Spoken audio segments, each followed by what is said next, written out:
Hi folks, it's your humble homesteader friend coming to you from my off-grid homestead in the forest.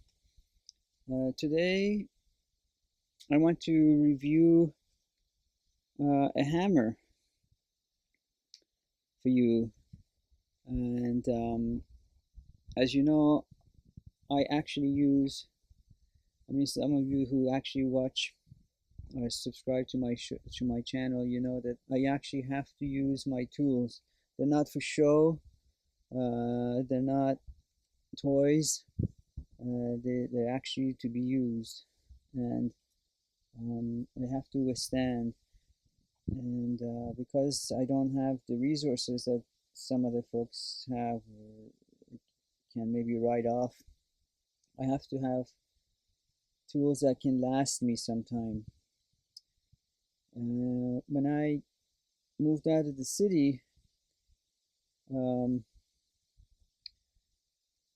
this is my 11th year here.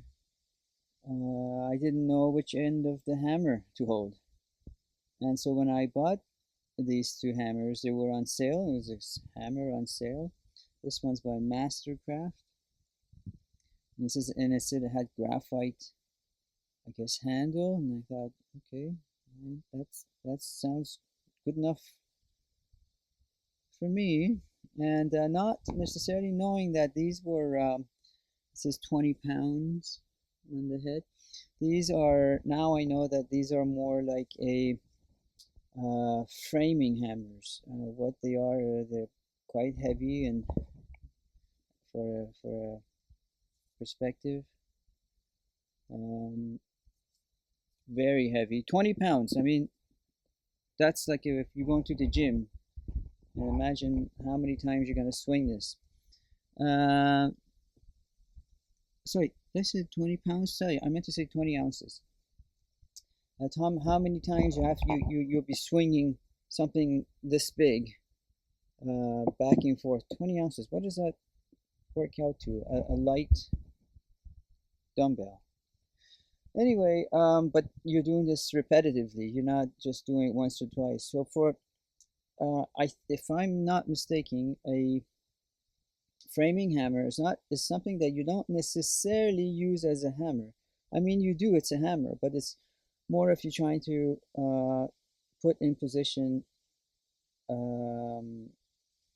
studs or move some things around. That requires a little bit more persuasion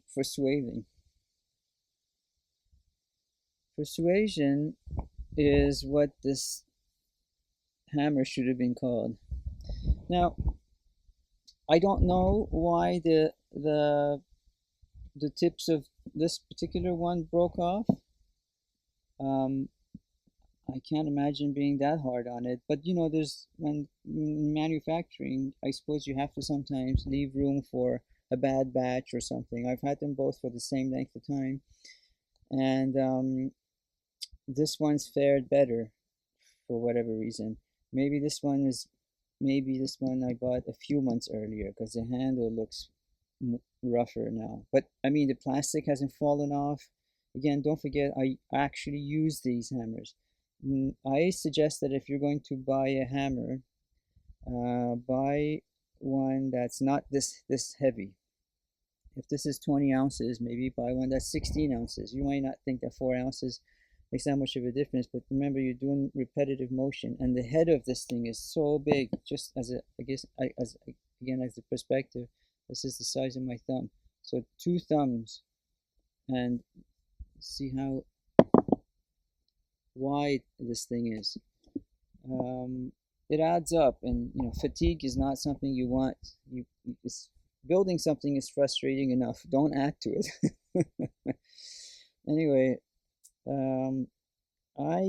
if I had to rate these two, and I would say I would give them a good solid 3 stars out of 5, if not 4.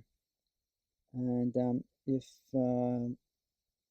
I buy a different kind by a different maker, I will review that and let you know. For now, that's all. I got this. I'm just going to use what I got told there's maybe one on sale, or if you have one that you want me to try and do a review on, or if there's a maker that wants me to review one for them. This is not one of those paid reviews, I guess you can say. I bought these on my own, paid the full price. I mean, it was on sale, but I paid for them on my own. Anyway, so my next review. Thanks for watching.